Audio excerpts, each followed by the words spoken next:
പനിക്കൂർക്ക കാപ്പി. വേണ്ടത് പനിക്കൂർക്ക, കൃഷ്ണതുളസി, പനങ്കൽക്കണ്ടം. 2 പേർക്ക്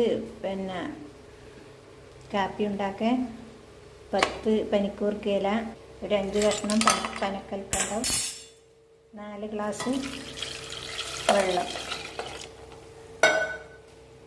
കുറച്ച് കൃഷ്ണതുളസി ഇല്ലെങ്കിൽ രാമതുളസി ആയാലും മതി. പനങ്കൽക്കണ്ടം ഇല്ലെങ്കിൽ ശർക്കര ഉപയോഗിക്കാം, പഞ്ചസാര ഉപയോഗിക്കരുത്.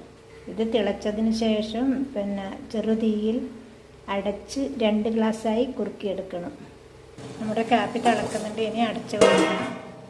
പനിക്കൂർക്ക കാപ്പി കുറുകിയിട്ടുണ്ട്. ഇനി വേണമെങ്കിൽ കുറച്ച് കാപ്പിപ്പൊടി ചേർത്ത് കൊടുക്കുക. ഇതിൽ 1 നുള്ളു കാപ്പിപ്പൊടി മാത്രമേ കാപ്പിപ്പൊടി നിർബന്ധമില്ല. സ്റ്റൗ ഓഫ് ചെയ്തു.